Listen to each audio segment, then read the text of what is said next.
En fait, je me suis toujours dit, non, mais je suis anxieuse parce que j'ai un contrôle ou parce que j'ai un examen. Ça ira mieux après le bac. Et puis, j'ai fait des études de droit. Donc assez exigeant, voilà. Et pareil, je me mettais une pression de dingue alors que j'avais de très bons résultats. Mais je voulais toujours faire plus. Je n'avais pas le droit à l'erreur pour moi. Et je me disais pareil, oh mais ça ira mieux après la licence. J'ai enfin intégré le master que je voulais avec une grande sélection, puis je l'intègre et puis ça ira mieux après le master quand j'aurai le diplôme. Et en fait, je me rendais compte que ça ne finissait jamais, quoi.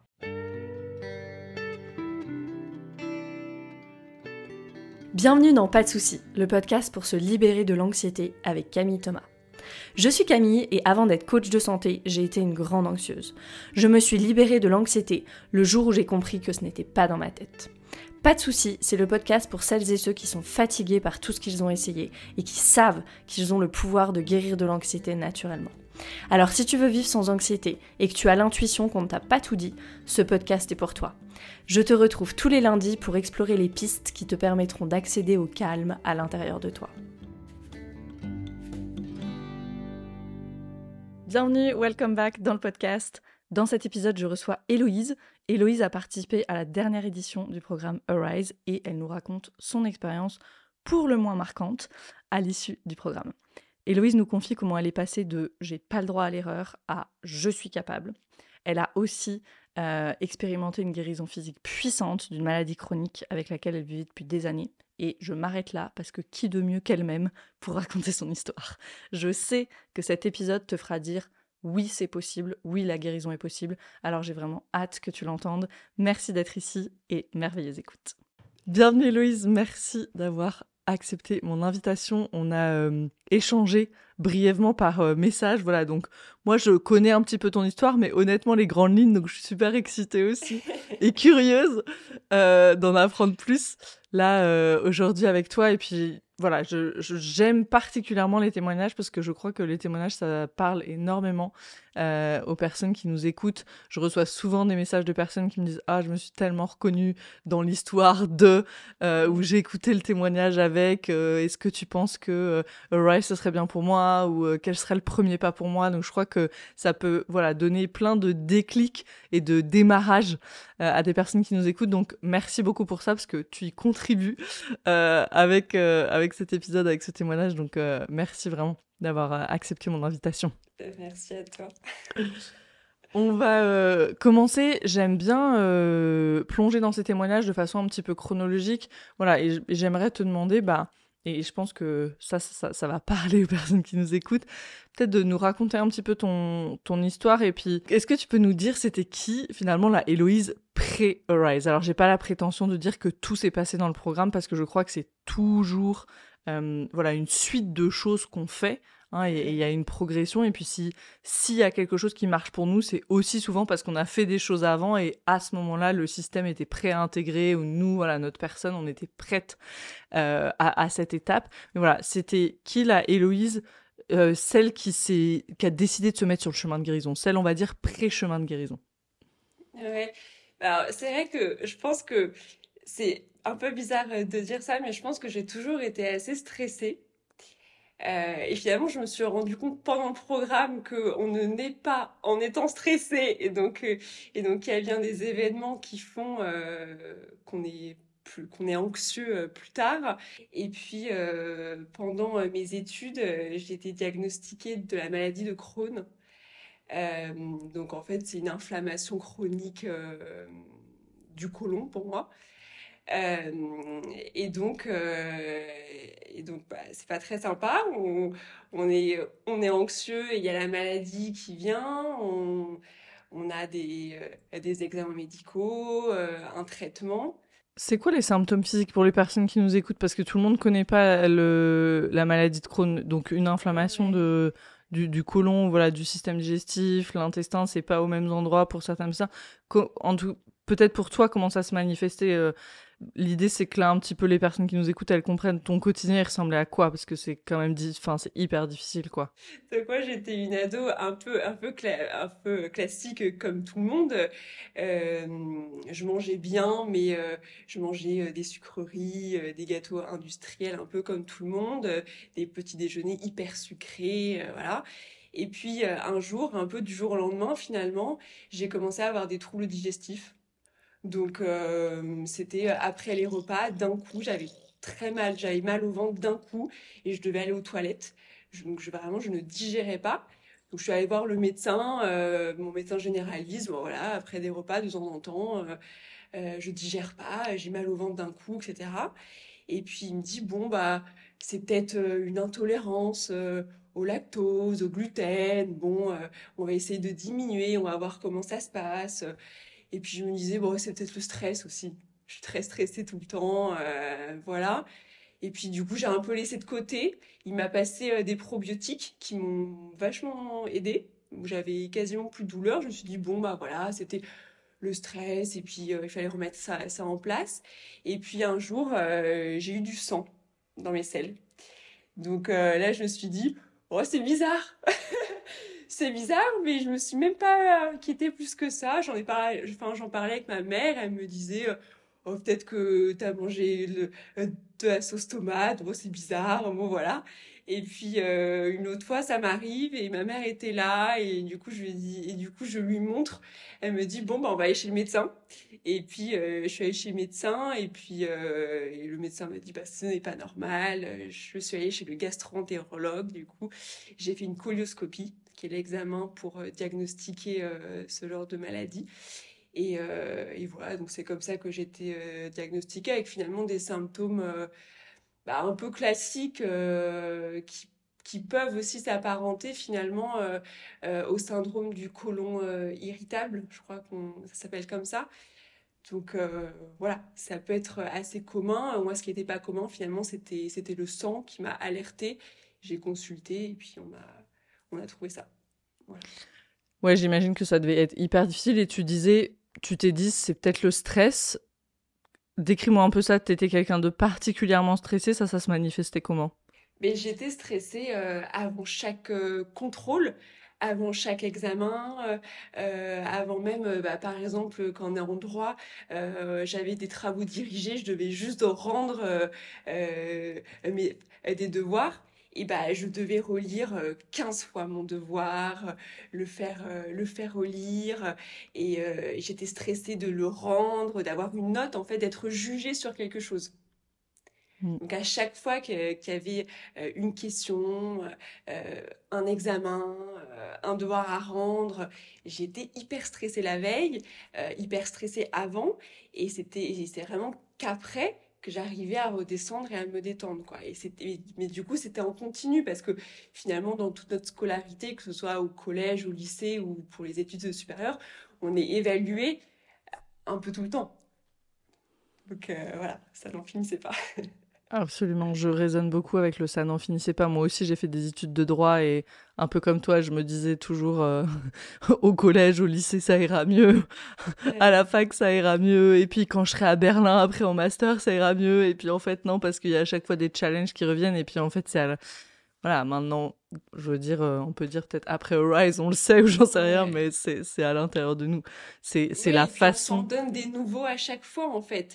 C'est que même si on atteint enfin le master qu'on voulait, qui est difficile, etc., et ben, on veut toujours plus et on n'est même pas heureux de ce qu'on a. Ben, moi, c'est vraiment ça, je me rendais compte. C'était, ah, mais si jamais j'arrive à avoir ce master avec mention, mais je serais tellement fière de moi. Ben non, en fait, je n'étais jamais fière de moi. Il me fallait toujours plus, quoi. Mm, mm, Donc ça, c'est... absolument, absolument. Toujours la prochaine chose. Et ça renvoie au fait. Je traduis un petit peu peut-être ce que tu dis en langage polyvagal. Là, Ouais. c'est vraiment cette incapacité à être dans l'ici et maintenant, finalement, quand on dit savourer le moment présent. Mais notre chimie intérieure nous laisse pas le faire, en fait. Pourquoi? Mm. Parce qu'on est en permanence dans cette réponse de stress. J'imagine que tu t'identifies pas mal à cet état voilà, sympathique, hein, De toujours, voilà, la prochaine chose, la prochaine chose, la prochaine chose. Et on est dans cette planification, mais qui n'est pas cette planification voilà, tranquille que nous permet l'état ventral. Quand je me sens en sécurité, je me dis, bah voilà, dans 3 mois, je peux faire ça. Et puis si ça se fait dans 6 mois, c'est OK. C'est vraiment next, next, next. Et puis, je résonne beaucoup avec ce que tu dis. C'est exactement mon expérience aussi de... J'arrive... Et puis en fait, je suis déjà, tu sais, je vois le jeu de loi là, tu sais, puis en fait, je suis déjà à la prochaine case en fait. Puis je peux jamais genre me poser, dire, ok, regarder en arrière, apprécier.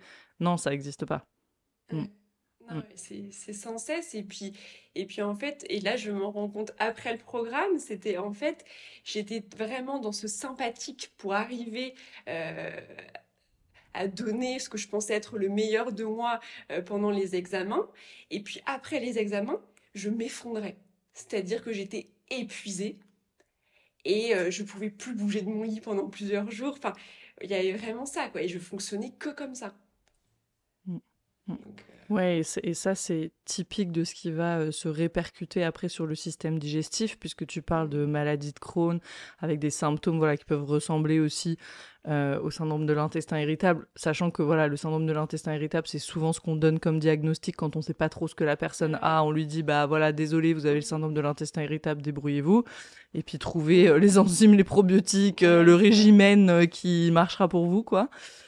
Donc voilà, je sais qu'il y a plein de personnes, puis sûrement certaines personnes qui nous écoutent qui sont plus ou moins en errance avec ça, parce qu'une fois qu'on a ce diagnostic-là, c'est bien beau, mais finalement, je fais quoi et effectivement, cette alternance sympathique dorsale, ça met énormément de bazar, si j'ose parler comme ça, dans le système digestif qui sait plus quand de se relâcher, quand de contracter, parce que bien sûr, nos états du système nerveux autonome influent sur le système digestif, on le sait, il y a le nerf vague qui vient innerver jusque dans le système digestif, et le système digestif, il sait plus, en fait.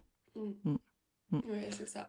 Ouais. Non, Ah, c'est et un exactement état ça. inflammatoire, parce que la maladie de Crohn, il y a une inflammation, ce que tu disais. Euh, Ouais. un état inflammatoire parce que ce système nerveux finalement tu vois j'avais une question, c'était est-ce que tu te sentais souvent dans l'insécurité ou sur la défensive? Tu disais c'était dur pour moi d'être tout le temps jugée, évaluée. Il y a quelque chose de cet ordre-là, donc je dois toujours être vigilante parce que on va me regarder, on va m'évaluer, on va me noter. Et système nerveux sur la défensive, bah, système immunitaire aussi, souvent hein, sur la défensive, donc avec ce phénomène inflammatoire. Ouais, c'était exactement ça. Et puis j'ai réussi à tenir comme ça un certain nombre d'années quand même, même avec la maladie. Et puis après, je suis rentrée sur le marché du travail euh, et, euh, et j'ai trouvé un travail qui me passionne euh, avec des personnes incroyables pour le coup, mais j'ai toujours cette exigence de je veux être parfaite, je veux être irréprochable, je ne veux faire aucune erreur, alors que ce qui est assez étonnant, c'est que je trouve ça normal que les autres fassent des erreurs. Je me dis, bah c'est normal, ils sont humains, mais pour moi c'est impossible. Moi je n'ai pas le droit à l'erreur. Et donc c'était vraiment ça, et j'ai fonctionné comme ça, et puis il y a 1 an et demi, 2 ans, j'ai fait une très grosse crise de la maladie. Une grosse poussée en fait. Ça marche par poussée. Et j'ai vraiment eu mal. J'ai vraiment souffert. Là où finalement, j'avais pas tellement souffert pendant ces années avant. J'étais malade, j'avais de l'inflammation, mais j'avais pas de très grosses douleurs. Et là, j'ai eu de très grosses douleurs. On a mis un peu de temps à comprendre que c'était ça. Euh, et c'est-à-dire que du jour au lendemain, j'ai un taux, parce qu'il y a plusieurs taux qui peuvent marquer l'inflammation. On a la CRP sur une prise de sang. Mais moi qui étais toujours plutôt bonne, mais il y a un autre taux qui se mesure par calprotectine. C'est un taux dans les selles. Et moi, ce taux, il avait explosé du jour au lendemain. Et j'ai perdu, typiquement, je crois que j'ai perdu 7 kilos en 2 semaines. Donc ça a été très violent pour mon corps aussi. En plus, c'était en plein mois d'été, donc des médecins pas très disponibles, compliqués. Et j'ai vraiment été marquée par ça parce que en fait, c'est arrivé du jour au lendemain. Et pour moi, je l'ai assimilé à une peur de l'imprévisibilité énorme. Et puis une grande souffrance, la souffrance quand on perd autant de poids, donc en 2 semaines, ça marque le corps quand même. Euh, et puis donc j'ai eu ça, j'ai été traitée sous corticoïdes, donc des traitements quand même qui sont aussi assez lourds sur le long terme. On m'a changé de traitement, un traitement qu'on a doublé pour justement éviter de refaire une crise. Et 1 mois après ce pic, je devais avoir d'autres examens donc à l'hôpital. Et 2 jours avant cet examen à l'hôpital, j'ai un accident de voiture. Donc vraiment, j'enchaîne quoi. Un accident de voiture, une voiture nous rentre dedans par l'arrière parce que la personne était sur son portable. On est transporté à l'hôpital. Finalement, c'était que matériel. On s'en sort avec une entorse cervicale. La voiture part à la casse, c'est pas grave. Mais c'est vraiment cette impression de couler et ce grand choc. Donc finalement, sur le moment, tu dois être mobilisé. Donc le corps, il est très bien fait quand même. T'es mobilisé, j'étais pas angoissée, j'étais mobilisée parce que je devais gérer ma crise, je devais gérer l'accident, je devais être là. Euh, mais après, une fois que finalement que j'ai été guérie, que tout s'est mis en place, là, l'angoisse, elle a déboulé et c'était invivable. C'est-à-dire, c'était invivable dans le sens où j'angoissais, je ressentais vraiment une angoisse dans tout mon corps, ça me prenait dans la gorge euh, et je ne savais pas dire pourquoi j'étais stressée. Là où avant, je me disais, je suis stressée parce que j'ai un examen dans une semaine. Là, j'étais angoissée, je me sentais en insécurité et je ressentais vraiment que j'étais en insécurité, mais j'étais pas capable d'expliquer pourquoi. Donc du coup, je me suis tournée vers une psychologue hein, pour une thérapie euh, de la parole classique, euh, qui m'a quand même aidée parce que ça fait du bien d'être entendue, d'être écoutée, puis d'avoir un point de vue extérieur finalement.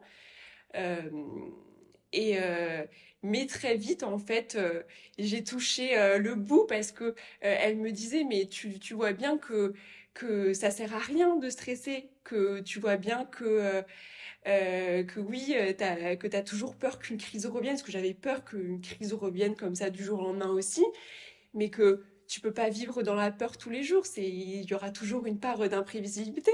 Et je lui disais, oui, je sais tout ça, mais je suis stressée et je peux pas expliquer pourquoi.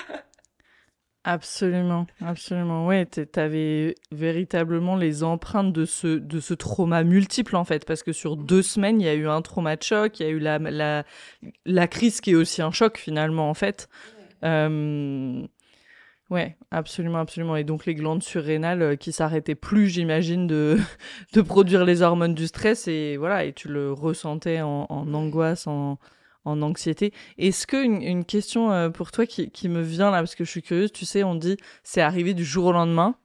Et puis souvent, quand on se donne l'espace, ce qu'on peut faire hein, en somatic experiencing, qu'on se donne le temps, l'espace de revisiter, voilà, tout ça, et puis pour pouvoir aller renégocier.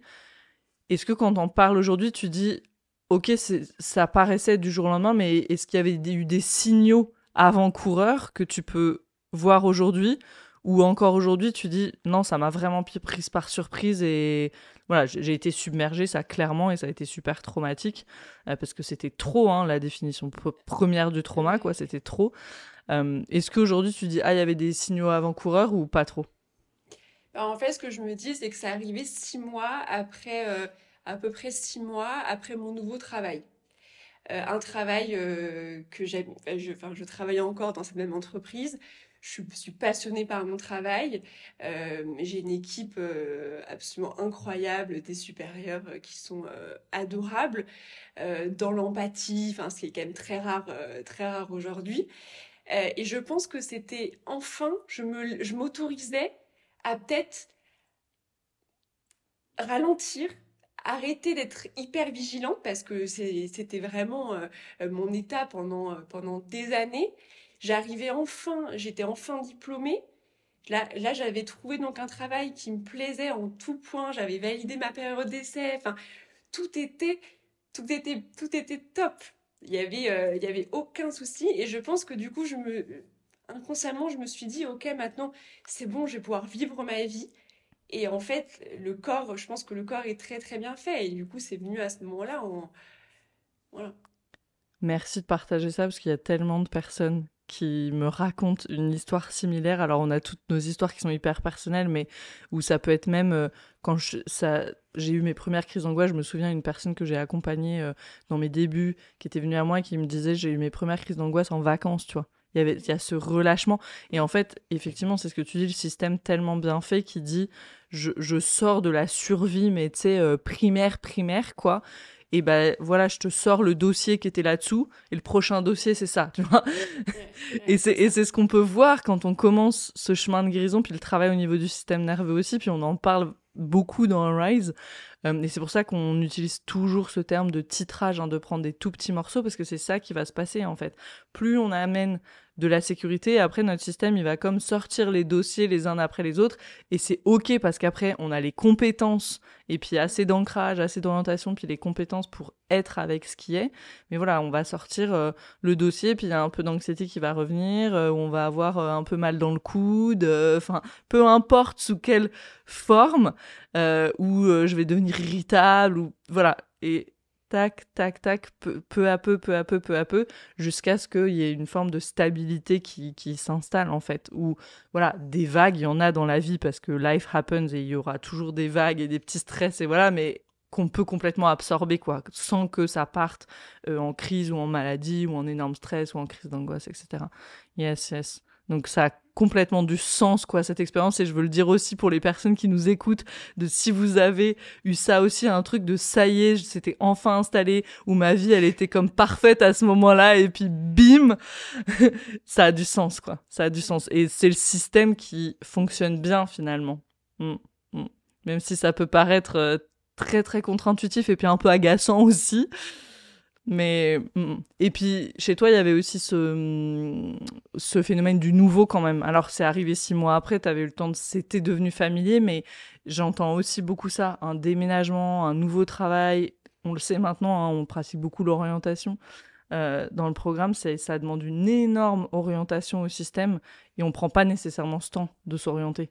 Donc ça amène quand même une turbulence dans le système nerveux. Puis voilà, toi il y avait ce trauma multiple, déjà beaucoup d'inflammation et tout ça. Donc cette petite turbulence-là, elle aurait pu suffire aussi à ce que ce soit la goutte d'eau qui fait déborder le vase. Mm. Ouais. Mm. Ouais, c'est ça. Et puis, du coup, bah, j'ai eu cette poussée. Et puis, du coup, du jour au lendemain, je me suis dit, euh, il faut que je change. Et il faut que je change notamment mon alimentation. Je me suis dit, ok, j'ai la maladie de Crohn. Les médecins, certains disent que l'alimentation ne joue absolument pas, qu'il faut manger de tout, etc.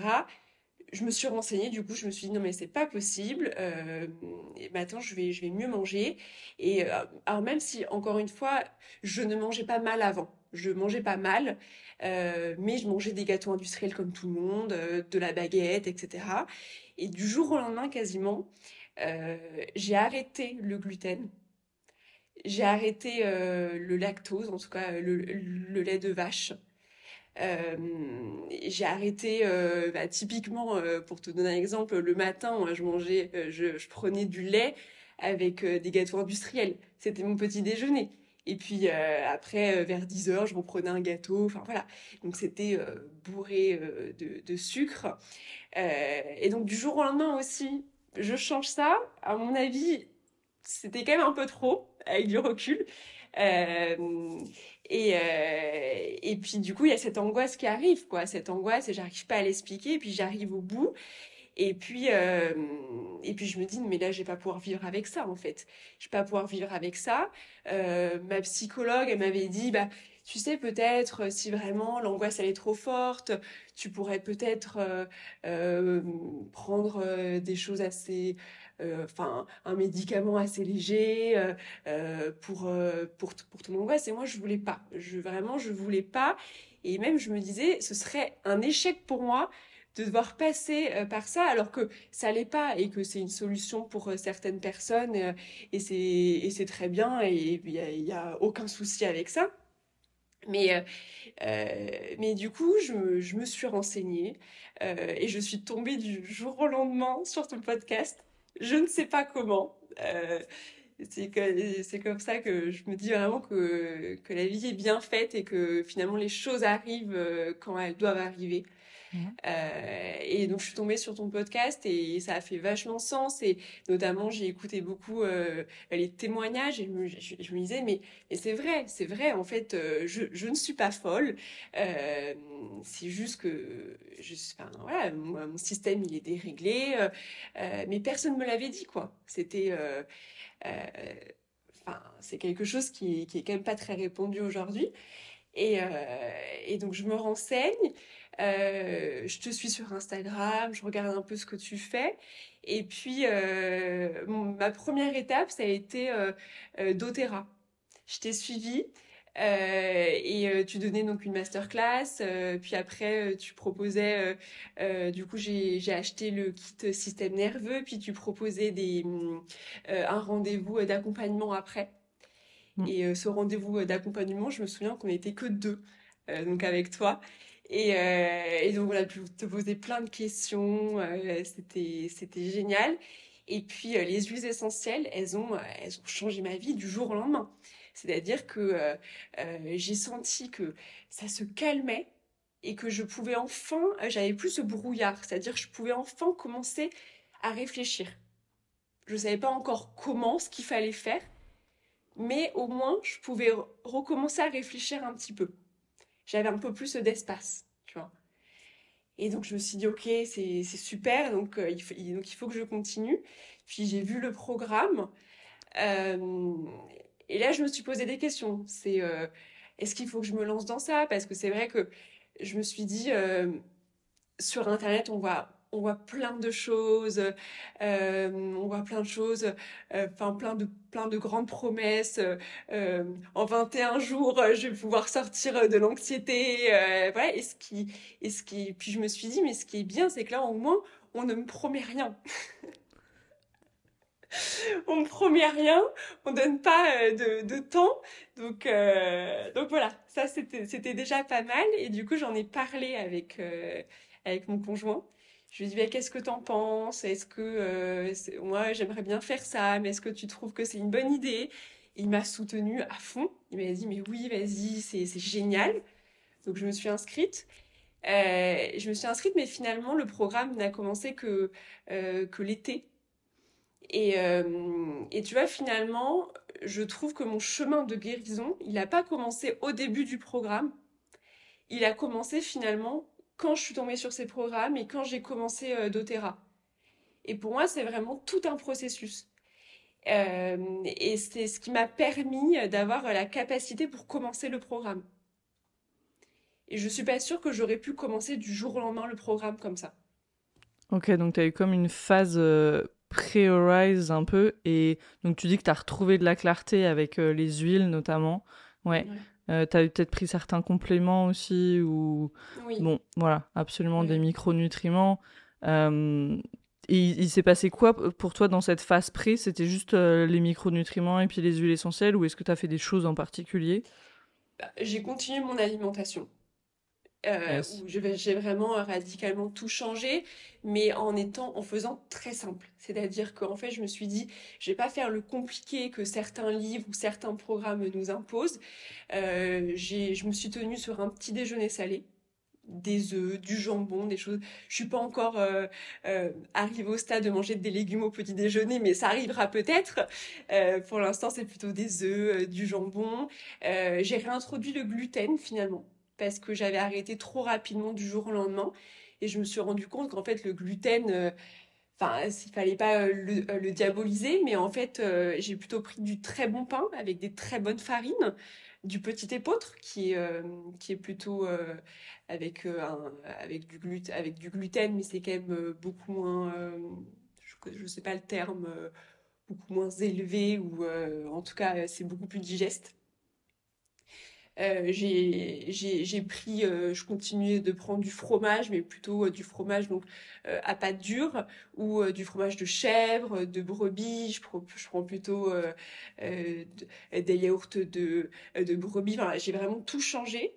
Et les huiles, ça m'a vraiment permis de, d'avoir cette clarté. Et je suis retournée voir mon médecin et je lui ai dit maintenant stop. Parce que j'avais un traitement qui était beaucoup trop fort en fait. Et j'arrivais pas à reprendre le poids que j'avais perdu. Et donc du coup, je me sentais fatiguée tout le temps.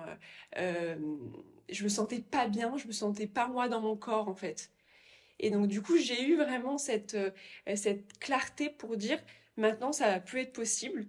On va faire, on va dire un peu selon mes règles. Moi, je peux plus tenir avec ce traitement, donc on va me changer de traitement. Je veux souligner ce que tu dis ici parce que c'est hyper important en fait ce qui s'est passé là. À ce stade, ce que tu as fait, c'est que tu as repris le pouvoir finalement, enfin tu as repris les rênes en fait. Et ça, c'est énorme parce que je veux traduire aussi en langage trauma ce que ça veut dire, c'est que le trauma, on fait une expérience d'impuissance. Et là, tu es sorti de l'impuissance, en tout cas, dans ce chemin-là, voilà, peut-être plus médical, conventionnel, mais il y a comme un truc où tu as repris les rênes de ton chemin et c'est tellement important et décisif même, j'ai envie de dire. Mm. Et ça Ouais. s'est fait même avant le programme, en fait, c'est hyper puissant. Oui, oui, c'est ça s'est fait avant. Et puis alors, j'ai la chance aussi d'avoir des médecins qui sont très à l'écoute. Absolument. Ce n'est pas le cas de tous les médecins. Voilà, donc j'ai quand même, je suis très bien suivie et j'en suis consciente. Et mon médecin, il m'a dit directement, bah, il n'y a pas de souci, on arrête en fait. Il m'a mis en fait, assez paradoxalement, sur un autre traitement qui était beaucoup plus light. Il m'a dit, je te donne ça en attendant de réfléchir à autre chose. J'ai dit ok, on fait comme ça. Il me dit si ça va pas, tu m'appelles de toute façon. Voilà. Donc j'ai fait comme ça.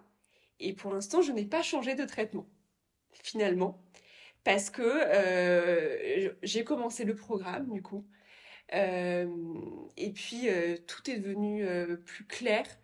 Et l'inflammation, en fait, elle a continué à baisser, baisser, baisser. Et mon médecin a dit, mais j'ai pas de raison de te mettre sous un traitement plus fort aujourd'hui parce que tes examens sont parfaits. Et donc c'était ça qui était assez incroyable et qui m'encourage vachement en fait. Incroyable. Yes. Donc finalement, le travail somatique, le travail avec le système nerveux, t'avais initié, c'est très intéressant parce que t'as initié avant le programme tout le travail un peu plus, enfin carrément sur la physiologie, du coup, Oui. Et j'ai avec fait beaucoup de séances de breathwork aussi. Avec toi, j'avais commencé avant le programme pour le coup. magnifique, ce qui est aussi de la physiologie, du coup génial, la respiration, donc l'alimentation, la respiration, les micronutriments, les huiles, t'avais comme tout ça en place. Et puis après, avec Arise, t'es venu faire le travail ce qu'on appelle plus somatique, hein, du coup les pratiques dans le corps, venir travailler sur des sujets comme la honte toxique, parce que j'ai le sentiment qu'avec ce que tu partageais, j'ai pas le droit à l'erreur, c'était assez présent ça. Et puis peut-être je vais vous renvoyer à l'épisode de podcast 99 parce que le portrait que tu faisais de toi, c'est vraiment le portrait de l'anxiété ambitieuse. Hein. Donc si ça vous parle, peut-être allez écouter cet épisode-là. Ça sera éclairant, je pense. Parce que la honte toxique, c'est voilà bien imbriqué dans l'anxiété ambitieuse. Et ce travail-là, ça a permis à l'inflammation de continuer, je vais dire, parce que ça avait déjà commencé avec tout le travail physio que tu avais fait. Enfin, sur la biologie, en tout cas, sur ton corps au sens biologique du terme, et ça a permis à l'inflammation de continuer à baisser, et ça c'est extraordinaire, et je trouve que c'est si extraordinaire quand ce travail qui peut paraître un peu abstrait, hein, je vais te demander un petit peu comment tu as expérimenté le programme, mais c'est vrai qu'il peut paraître abstrait quand tu vois peut-être la page de Rise et c'est ce que tu disais, moi je fais pas de promesses de timeline et puis parfois je plaisante un peu, je dis c'est tellement pas sexy ce que je vends, tu vois, je dis aux personnes ça va être long, tu vois, genre ça va être long, préparez-vous. Euh, et c'est tellement intéressant de voir des marqueurs physiologiques qui rentrent dans la norme ou continuent de baisser ou vont vers le mieux en tout cas par ce travail-là, quoi, de venir en petit groupe, de se confier, de faire des pratiques somatiques, voilà, être dans un workbook, faire le travail avec ses pairs. D'ailleurs, il y a des études là-dessus, enfin, il y a une étude là-dessus pour les personnes peut-être que ça intéresse, le travail avec les pairs, qui est le travail l'IFS, hein, l'Internal Family System. Il y a une étude sur, si je me trompe pas, les polyarthrites rhumatoïdes, où ils ont vraiment fait une étude qui a été publiée dans un journal et tout ça. Voilà, où on a accompagné, enfin il y avait un groupe contrôle et puis un groupe qui a fait de l'IFS, je crois que c'était sur 6 ou 8 semaines, et c'est pareil, les personnes reportaient moins de douleurs, des meilleurs marqueurs, etc. Donc hyper intéressant, et ça c'est un aspect de ce qu'on fait dans le RISE, c'est le travail aussi avec les parts de nous. Donc comment tu l'as vécu toi le programme? Voilà, quand on commence avec les pratiques somatiques, comment c'était ça pour toi? Est-ce qu'il y a des choses qui t'ont marqué particulièrement dans le programme, peut-être des thèmes ou certaines pratiques? Est-ce qu'il y a des choses que tu as complètement adoptées, qui font partie de ton quotidien maintenant? Comment c'est? Moi, j'ai beaucoup, beaucoup aimé les parties, justement, les premières séances avec les pratiques somatiques. Je crois qu'on en avait 24, je sais plus, 24 pratiques somatiques sur les 24 premiers jours à faire tous les matins. Et ça, pour moi, c'était incroyable parce que du coup, je me posais, c'était un temps que pour moi. Et je me disais, waouh, mais en fait, là, juste, tu peux ressentir que t'es bien. Et en fait, enfin, je ne m'autorisais pas et parce que, je sais pas, je pense que j'étais totalement déconnectée de mon corps et de mes sensations et j'arrivais pas en fait à voir quand ça allait. Et du coup, parce que à ce moment-là, je peux pas dire quand je commençais le programme, j'avais encore de l'angoisse, hein, ça commençait à aller mieux, mais bien sûr, j'avais encore plein d'anxiété, des moments où j'étais anxieuse et je comprenais pas pourquoi. Euh, et je me souviens que j'en avais parlé justement dans l'une des toutes premières séances en petit groupe. Et je me souviens que tu m'avais dit, ok, bah là tu ressens de l'angoisse, mais qu'est-ce que ça fait juste de rester avec et de pas combattre et de pas dire, oh non, mais je suis anxieuse, je le ressens, c'est un échec.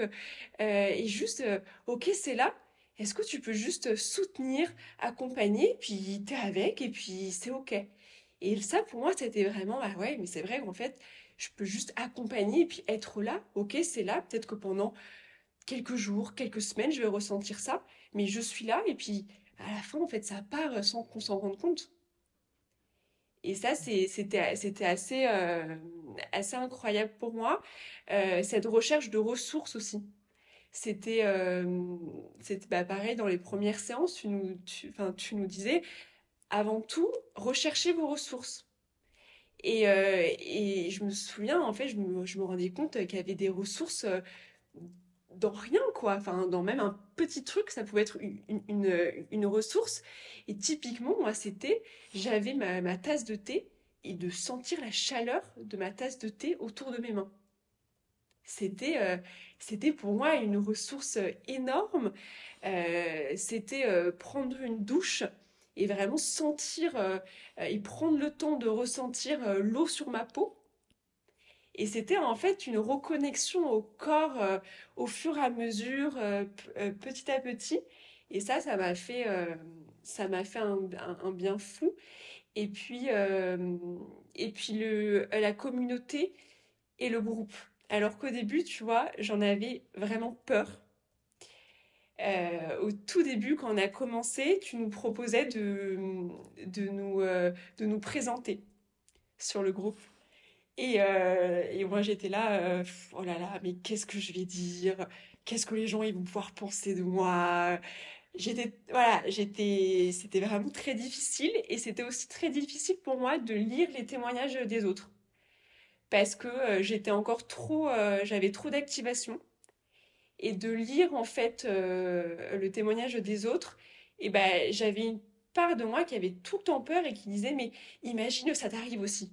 Imagine déjà toi t'as ça déjà, c'est déjà difficile à vivre. Et imagine mais t'as ça aussi. Et du coup ça c'était hyper activant et ça me faisait peur. Et puis en fait, il y a eu les séances en petits groupes. Ça, c'était top parce qu'en fait, on retrouve les mêmes visages chaque semaine. Donc c'est hyper rassurant. Et puis du coup, au fur et à mesure, tu vas arriver juste à lire les messages des autres sur le groupe. Et un jour, j'ai eu envie de poser quelque chose aussi. Et en fait, c'était top, quoi. Et ça aide vachement, en fait, bah, le lien, comme tu disais, ça aide vachement à reconnecter, à te dire que tu n'es pas seul, que tu n'es pas bizarre, que c'est pas toi qui as un problème, c'est une très grande force. Ouais, absolument, et c'est un chemin en soi et un grand signe de guérison, je crois, de pouvoir trouver du soutien dans la communauté, là où au début, elle est activante, elle peut être activante, je le sais, pour plein de personnes. Et voilà, le fait qu'Arise, ce soit un programme de groupe, je sais qu'il y a plein de personnes qui nous écoutent et qui disent «Ah!» Et ça, je veux toucher le sujet de la honte toxique ici aussi, parce que c'est ce que tu disais, est-ce qu'on va me juger et tout ça, et c'est sûr, il y a quelque chose de... et je dis pas que la thérapie individuelle c'est toujours confortable, hein, c'est pas du tout ce que je suis en train de dire, mais il y a quelque chose de plus confortable de dire je vais le faire dans l'intimité d'une thérapie individuelle, tu vois, où je reste un peu cachée finalement, euh, alors que, enfin je veux pas le mettre en opposition, mais et quand on sait que on guérit aussi en lien, quoi. Parce que voilà, je vais pas rentrer tout dans le thème de l'attachement. Il y a toute une série aussi dans le podcast sur l'attachement, si vous voulez, mais on guérit aussi en lien. Et voilà, c'est une sagesse millénaire, ça, hein, les tribus autochtones et tout. Tous les rituels de guérison se font en groupe, en communauté. Enfin, il y a quelque chose, donc il y a quelque chose de l'ordre de reconnecter aussi à ça. Et je veux souligner ce que tu disais au début, parce que c'est tellement important. Puis et moi aussi, j'avais cette expérience et je me souviens que ça a été une séance de breathwork qui a été vraiment décisif pour moi là-dedans. Tu disais, je prenais pas le temps d'aller bien. Et il y a vraiment quelque chose de, quand on est tout le temps angoissé ou quand il y a tout le temps cette anxiété un peu de fond, hein, moi c'est ce que je pouvais vivre aussi, de, tu sais, il y a quelque chose de, je veux me libérer de ça, mais en fait je sais pas pour aller vers quoi, pour aller vers quel état, parce que je sais plus ce que c'est que d'être bien. Et donc c'est tellement, tellement important ce que tu dis de tiens, je faisais la pratique somatique le matin, puis je prenais le temps de ok, bah je suis juste bien là en fait. Et c'est vrai qu'on prend ce temps dans les pratiques d'étirer un petit peu, voilà, où je vais répéter régulièrement, tiens, juste soyez avec ça là, voilà, on se soutient l'épaule par exemple, puis on va rester quelques minutes avec ça, puis on fait pas grand chose de plus, ça peut paraître très simpliste, mais il y a énormément, énormément de pouvoir là-dedans. Et de la même façon dans les ressources que tu disais, tu sais, ce qui me venait en t'écoutant, c'était tu redécouvres le monde en fait. À travers ces petites ressources, t'as cette impression-là aussi. Si vous nous regardez, vous voyez qu'on est en train de rigoler. C'est vraiment ça, on redécouvre le monde. Et même chose avec le corps, ce que tu disais, on redécouvre le corps, mais c'est super important. Et je veux le souligner, ce que tu disais, pour les personnes qui nous écoutent aussi, qui disent peut-être « Oh my God, moi j'ai pas envie de reconnecter au corps ». Moi j'étais la première à m'être réfugiée dans la tête et à juste pas sentir, même quand je marchais, à tout le temps avoir quelqu'un au téléphone, écouter un podcast, parce que c'était impossible d'être juste même avec mes jambes qui marchent, quoi. Impossible.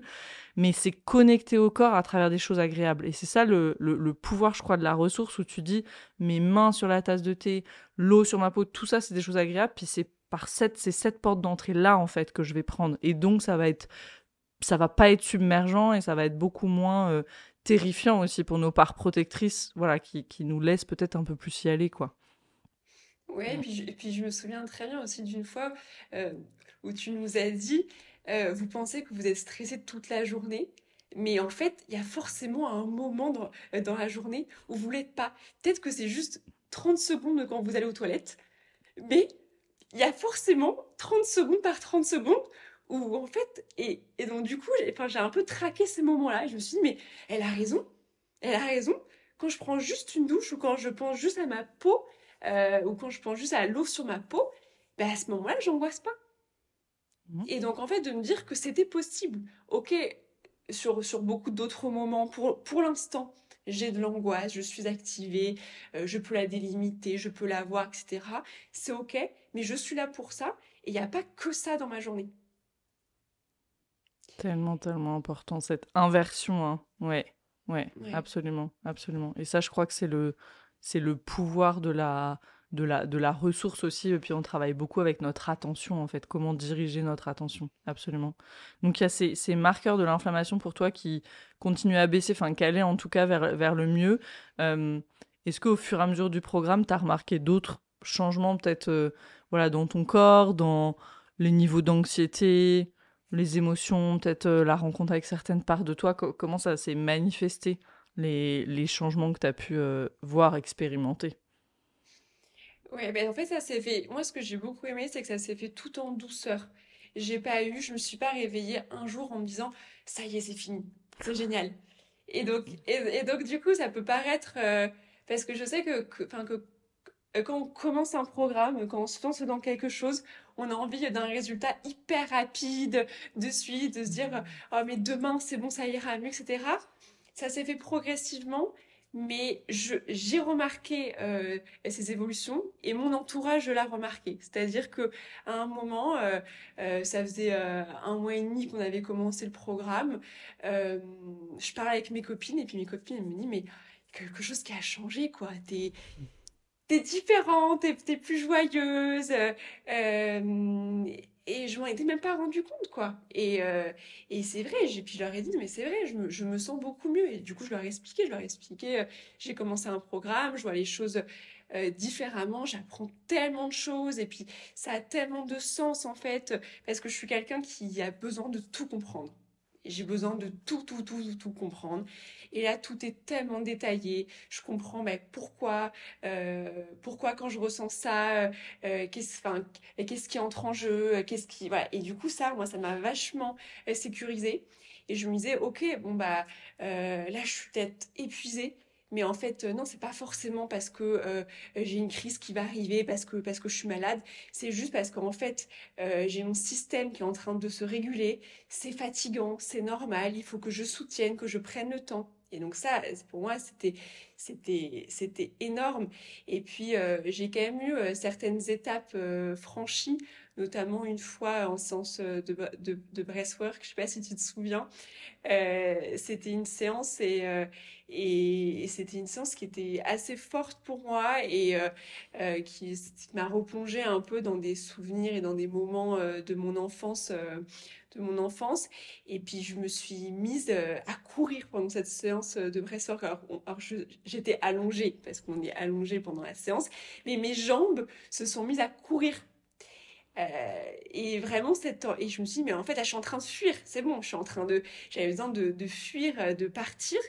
Et, euh, et, et ça a été hyper intense, ça a été hyper intense. Et puis, j'ai réussi puis une fois que c'était passé, la séance de breathwork n'était pas encore tout à fait terminée, mais moi, je sentais que j'étais arrivée au bout de ma séance, en tout cas.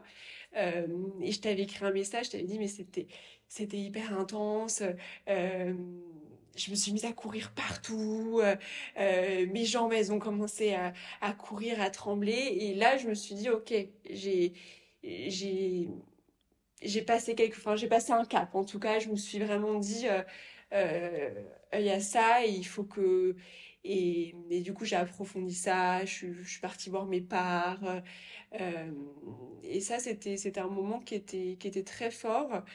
Puis il y a plusieurs moments quand même dans le programme parce que on est confronté à la colère, à la honte. Euh, et moi, j'ai été confrontée à la colère assez fortement, alors que je ne me suis jamais mise en colère. Si mes parents me décrivaient, mes frères et sœurs, ou même mes amis, c'est vraiment, enfin, je m'énerve jamais, quoi, ou très peu. Et puis là, j'étais hyper énervée. Je pouvais être un peu énervée finalement contre des personnes de mon entourage en me disant mais c'est pas normal en fait. Moi je dis oui à tout et les gens ils en profitent en fait. Ils sont toujours en train de me demander parce qu'ils savent que je vais dire oui. Donc j'étais en colère contre ces personnes. Donc il y a vraiment plusieurs étapes. Je nous apprends à gérer cette colère. J'ai poussé des murs, j'ai tapé du poing. Euh, voilà, et ça c'était intéressant. Puis je me suis aussi fait donc accompagner en somatique par Nadia. Et je le suis encore. Et, euh, et ça aussi, c'est génial parce que euh, j'avais besoin aussi, je pense, de cette approche aussi seule, je pense, pour que elle puisse aussi identifier certaines choses. Elle me met en lumière plein de choses. Et donc, c'est hyper intéressant. Mais j'avais besoin des deux, c'est-à-dire que seule, non, pas toutes les semaines non plus. Et ce qui est génial, c'est que elle, elle est informée trauma, etc. Donc elle comprend les choses. Et c'est elle qui te dit, bah, t'as besoin qu'on se revoie quand? Si c'est dans 6 mois, c'est dans 6 mois, hein.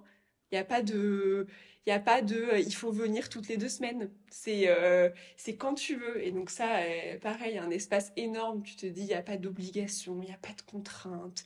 Je fais ce que je veux. Et à côté, il y avait cette communauté, ce groupe. Et voilà, c'est tout ça qui m'a fait en fait un bien énorme. Yes, absolument, c'est complètement complémentaire, hein, le one-one, effectivement. Nadia, elle fait de la somatic experiencing, du coup, donc vraiment, ouais, dans le corps. Et c'est intéressant ce que tu disais là en breathwork, ces jambes qui courent, hein, vraiment une réponse de survie qui s'est complétée, que tu le vis, que tu l'aies vécu comme ça, effectivement, comme une étape. Et puis après, effectivement, tous les thèmes qu'on traverse, et c'est tellement important. Tu sais, ça me fait vraiment penser à tout le travail de Gabor Maté, ce que tu dis, voilà, ça y est, j'étais en colère, puis il y a quelque chose, tu t'as pas dit le mot, mais c'est les limites, en fait. Là, je veux poser mes limites, tu vois, ça suffit, je dis plus oui tout le temps, etc. Et Gabor Maté, dans le portrait robot un petit peu qui tisse, enfin voilà, qui présente de personnes plus susceptibles aux maladies chroniques, même au cancer dans son livre, hein, Quand le corps dit non, lui, il travaille énormément là-dessus depuis des années. Il y a notamment le fait de dire oui tout le temps, d'être un peu, en anglais on dit un paillasson, tu sais, qu'on écrase, et puis des personnes qui ont du mal justement à poser leurs limites et qui sont très exigeantes envers elles-mêmes. Donc c'est intéressant, c'est le portrait robot un peu, hein. Ouais, des personnes en tout cas plus susceptibles, voilà, il y a des études, hein, aussi là-dessus qui commencent vraiment à faire le lien avec ça. Euh, et du coup, en parlant de maladie, parce que tu m'avais envoyé un petit message là-dessus sur la façon aussi dont tu la vis, aujourd'hui, t'en es où? Et puis, comment tu la vis, la maladie? Parce que tu me disais, voilà, peut y avoir encore des symptômes, mais je le vis différemment. Comment c'est pour toi maintenant? Ouais, alors par rapport à la maladie, c'est ce que je t'avais dit, ouais, c'était que c'était beaucoup plus doux euh, donc à vivre parce que bah déjà j'ai trouvé des compléments alimentaires qui me correspondent chez doTERRA, donc j'ai vraiment cet apport à côté. Euh, j'ai beaucoup plus d'énergie, je prends des enzymes digestives, tu vois, ça m'a vachement aidé aussi. Euh, et puis en fait, je me dis j'arrête avec ce mot euh, maladie, maladie, maladie, qui peut être quand même très, très, très agressif et très traumatisant. Et je me disais, en fait, j'ai des symptômes. J'ai des symptômes. Ok, là j'ai un peu mal au ventre. Euh, ok, bah comment je peux soutenir ça? Et en fait, je suis vraiment que dans ça. C'est comment je vais soutenir. Est-ce que, euh, est-ce qu'il faut que, est-ce qu'il me faut une boisson chaude? Est-ce que là, il faut que je mange plutôt comme ça? Est-ce que, est-ce qu'il faut que je prenne un peu plus de compléments? Voilà, et c'est comment soutenir. Et donc, du coup, je ne panique pas, en fait, à chaque fois qu'il y a quelques petites douleurs ou de la fatigue qui revient. Et par rapport à l'anxiété, c'est pareil. Tout n'est pas fini. J'ai fini le programme. euh, j'ai pu tout faire. Euh, mais l'anxiété n'est pas totalement terminée. Mais parce que pour moi, c'est un vrai chemin, en fait. Et ça revient de temps en temps. Mais ce que je t'expliquais, c'est que ça revient, mais de façon tellement plus douce, tellement plus courte aussi, parce que, euh, parce que maintenant, je sais ce qu'il faut faire et que je ne lutte pas contre cette anxiété. Elle est là, je t'écoute, je te soutiens Et une fois que tu te sentiras suffisamment en sécurité, je sais que tu partiras. Donc j'ai une approche déjà qui est totalement différente. Et là où avant, vraiment, je pouvais rester des semaines, même un mois, à ressentir une anxiété pas possible tous les jours. Là, typiquement, il y a quelques jours, j'ai eu un épisode un peu stressant où c'est un peu revenu. Honnêtement, en 24-48 heures, c'est parti. Donc oui, c'est revenu. Je peux pas dire que c'est pas revenu. En 24-48 heures, parce que j'ai fait l'ancrage, parce que j'avais besoin de m'ancrer tout le temps, de m'orienter tout le temps. Moi, le conteneur, c'est un truc incroyable chez moi. Ça me fait un bien fou, parce que j'ai l'impression d'être là pour moi, le soutien que je me suis jamais donné, en fait. Et en 24-48 heures, c'est passé. Et aujourd'hui, je refais le programme, mais différemment. C'est-à-dire que quand j'ai commencé le programme, il y avait encore beaucoup d'activation. Et il y a des choses, j'étais pas capable de tout écouter.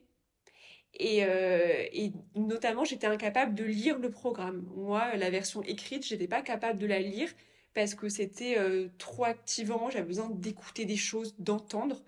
Et donc, du coup, ma première étape, ça a été, OK, j'écoute toutes les vidéos, enfin, voilà, euh, à mon rythme, bien sûr, etc. Je titre, euh, j'écoute. Et puis là, si par exemple, j'ai envie, mais je sens que c'est un peu trop pour moi, bah, je vais écouter, mais en faisant la cuisine, en pliant mon linge. Et donc, du coup, voilà, c'était vraiment étape par étape. Et là, maintenant, pour moi, j'ai assez de capacité pour refaire le programme, mais cette fois, en le lisant. Donc, je n'écoute plus, mais je lis et j'apprends plein de choses parce qu'en fait il y a plein de choses j'étais pas capable parce que parce que ma capacité elle était pas encore assez grande pour entendre certaines choses.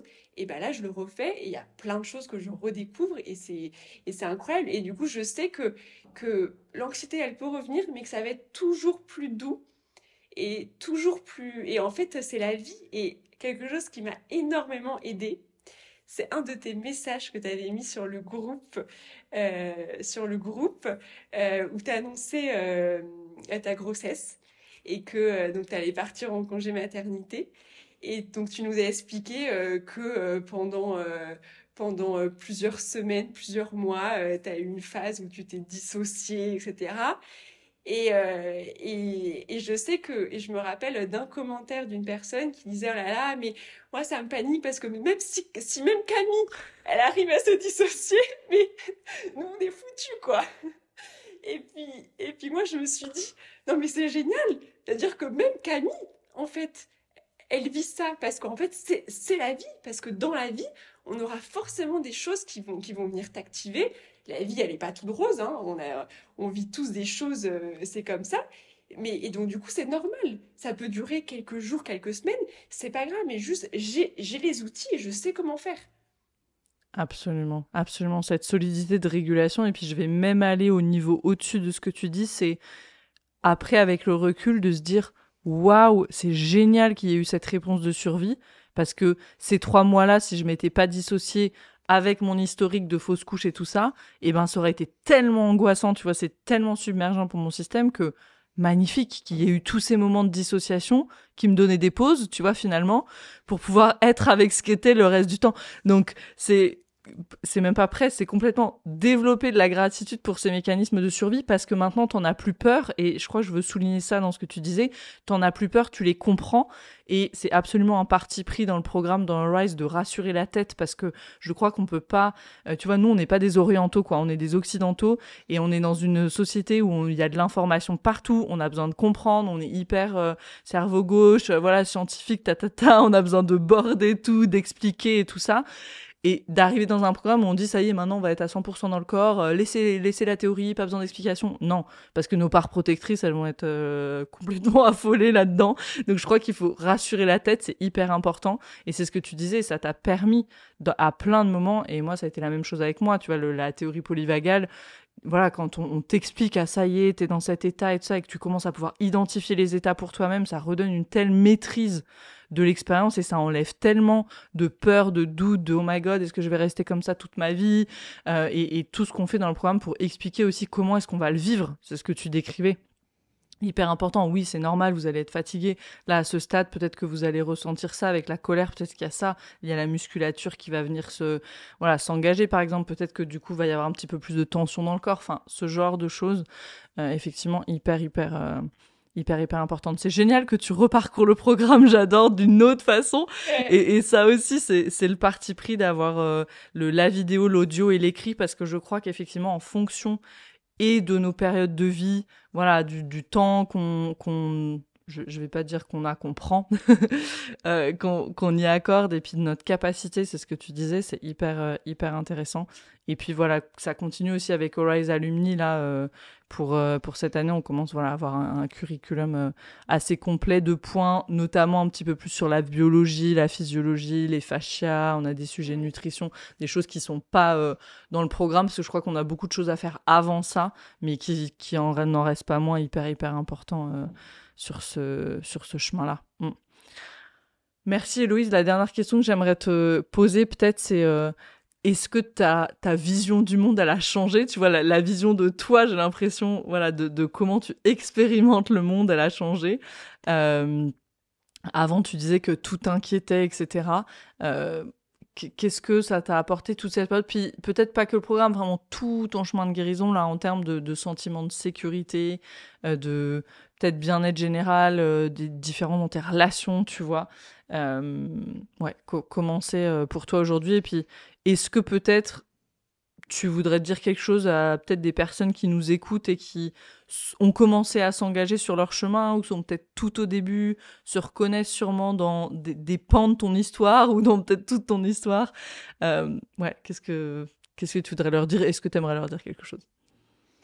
Oui, moi je pense que déjà qu'il est jamais trop tard pour commencer et que on commence avec ce qu'on veut et ce qu'on peut. Et ça peut être au début que ton podcast par exemple. Ça peut être enfin trouver son truc, hein. Et j'imagine qu'il y a plein ça peut être un livre, enfin peu importe, et puis que la guérison elle peut, enfin que le chemin de guérison il peut commencer ici déjà. Ça peut être et puis que oui c'est long, ça c'est sûr, c'est un fait, mais au contraire c'est bien que ce soit long parce qu'en fait si on est un petit peu honnête avec nous-mêmes, souvent des années à vivre comme ça, hein, à vivre avec de l'anxiété, de la survie. On peut pas du jour au lendemain se dire je vais aller mieux. Sinon c'est qu'on vivait pas réellement de l'anxiété et qu'on n'était pas dans ces schémas-là. Et ce que j'ai beaucoup aimé, c'était ton image. Tu nous disais si vous avez un arbre qui est tordu et il faut le remettre droit. Si vous allez trop, si ça va trop vite, bah, ça va se casser. Alors qu'il faut le soutenir, il faut le soutenir avec un morceau de bois, il faut ajuster la position du morceau de bois à chaque fois. Et ça, c'était hyper soutenant. Et moi, ce programme, ça a tout changé parce que aujourd'hui, et c'est vraiment ce que je me disais, c'est que j'arrive à ressentir de la fierté. Et, euh, et je m'en suis vraiment rendu compte, notamment ces derniers jours, quand j'ai vu à quel point j'arrivais à sortir de cette vague d'anxiété parce qu'un événement a pu m'envahir et encore me submerger parce que c'est la vie et ça arrive. Euh, et le fait de juste d'y arriver, je me suis dit, mais tu vois, t'es capable, mais mais bravo quoi, enfin, c'est génial. Alors que vraiment, je pense que cette anxiété et le brouillard que ça nous met, on se sent incapable de rien. On se dit, mais je suis juste nulle, j'y arriverai jamais, j'ai tout essayé. Franchement, moi, je m'étais dit, j'ai tout essayé, je suis allée voir une psy, je sais qu'il faut pas que je stresse, je le sais. Mais ok, je le sais, mais mon corps ne le sait pas et ne le ressent pas. Donc, il n'est pas en sécurité. Donc, ça ne marche pas. Et vraiment de prendre ce temps et en fait d'arrêter de pas vouloir combattre, l'anxiété, comme si elle avait quelque chose à tuer dans ton corps, une émotion à tuer, mais juste de l'accueillir et de danser avec elle, voilà, d'aller, en fait, de pas nager à contre-courant, mais de suivre la vague et de suivre le mouvement et ça va passer. Et une autre image aussi c'est une grande ressource pour moi, et c'est toi qui l'avais partagée, c'est quand tu es dans ces moments-là où juste bah, l'anxiété elle revient, ou tu as un épisode de moins bien, tu te dis, ah non, mais ça, je pensais que c'était réglé, ça. Pourquoi ça revient? J'avais parlé avec mes parts, j'avais tout fait, et pourquoi ça revient? Et puis, tu te dis, ouais, non, mais en fait, il reste tout ça encore là. Il y a encore tout ça. J'ai encore tellement de travail pour que ça aille mieux. Tu te dis, ouais, ok, il y a encore tout ça, mais regarde en bas et regarde tout ce que tu as déjà fait, en fait. Et c'est vraiment ça. Et après, tout change, et tout change dans les relations aussi, et pas forcément dans le mauvais sens du terme, parce que moi, je sais que j'avais peur aussi de me dire, bah, j'ai quasiment, ou de ce que je me souviens, toujours vécu avec l'anxiété. Et finalement, bah, je sais pas enfin, qui je suis, ce que j'aime faire, ce que je veux faire, ce que je veux de ma vie. Et j'avais peur de remettre en question des choses qui me rendaient heureuse dans ma vie, parce que je me disais, mais si ça se trouve, bah, par exemple, je suis très heureuse avec mon conjoint, par exemple, je vais me marier, et je me disais, mais imaginons que, bah, je sais pas si ça se trouve, j'ai pris ces décisions et c'était pas les bonnes parce que j'étais pas bien, hein. Et donc à ce moment-là, et puis j'avais peur du coup de remettre en question certains choix qui étaient pour moi des bons choix de ma vie. Et en fait, non. On apprend au fur et à mesure qui on est, ce qu'on veut. Ça se fait progressivement. Il n'y a pas de grand bouleversement du jour au lendemain. Donc, c'est hyper progressif. Et puis, au contraire, tu poses tes limites au fur et à mesure. Et moi, honnêtement, les gens, j'ai pas l'impression que ça les ait choqués plus que ça. J'ai fixé certaines limites, par exemple à Noël, là où ça pouvait être assez activant, donc en famille. Et bah, j'ai pas l'impression qu'on m'en veuille plus que ça. Au contraire, on a l'air heureux. Enfin, j'ai l'impression que les gens sont heureux pour moi parce que ils me voient plus heureuse, plus épanouie, et ils voient que je pense à moi. Donc, et j'imagine que si ça déplaît à certaines personnes, bah, c'était des personnes qui n'étaient pas faites pour être dans ma vie, et c'est comme ça. Et donc, les choses changent, mais vraiment positivement. Et il faut pas avoir peur de ça. Et ça, je pense que c'est vraiment important. Ouais, merci pour ça. Ouais, je vais peut-être terminer là-dessus sur souligner ce passage de j'ai peur d'être jugée à je suis capable. C'est tellement fort. Enfin, ce que tu as dit là, c'est tellement fort. J'ai peur d'être jugée, et de passer à je suis capable, et de souligner que ces croyances, elles changent d'elles-mêmes en fait. Quand le corps il se sent en sécurité, oui, je peux avoir de l'anxiété dans la tête et tout, mais il y a comme quelque chose de le corps, il est en mode c'est pas mon expérience là. Moi, je suis en sécurité, tout va bien. Donc, on peut laisser passer beaucoup plus facilement, et puis les croyances, elles se switchent d'elle-même, effectivement. Absolument. Ça me fait vraiment penser à cette citation qui dit que tu penses que tu sois capable ou pas, tu as raison. c'est vraiment ça, et je crois que ouais, ton histoire, elle illustre absolument bien ça. Merci Héloïse, trop puissant, merci beaucoup. Je suis sûre que ça va inspirer tellement de personnes, ce témoignage, donc merci d'avoir accepté mon invitation encore. Et voilà, je suis ravie de continuer avec toi dans le Rise Alumni. Félicitations pour ton mariage, it's amazing. On a eu une annonce en live dans le podcast. Donc félicitations, et ouais, 2025 va porter ses beaux fruits pour toi, et puis de continuer le programme par écrit. Magnifique. Ouais, finalement, c'est encore que le début, et je suis sûre que ça va continuer à être encore plus beau par la suite. Absolument, absolument. Se dire que c'est que le début et puis qu'on a le temps. Voilà, ce que tu disais aussi avec Nadia, l'espace que ça te donne, et cet espace qu'on se donne aussi dans Rise, il n'y a pas de date de péremption, hein. On a le temps et on peut s'installer là-dedans, dans la communauté, dans le contenu, dans voilà, le coaching qui est continu. Merci infiniment, merci à tous et à toutes qui nous écoutez. Voilà, laissez-nous des commentaires, on veut savoir ce qui se passe pour vous en écoutant là, le témoignage d'Héloïse. Et on se retrouve très vite pour un prochain épisode. Merci.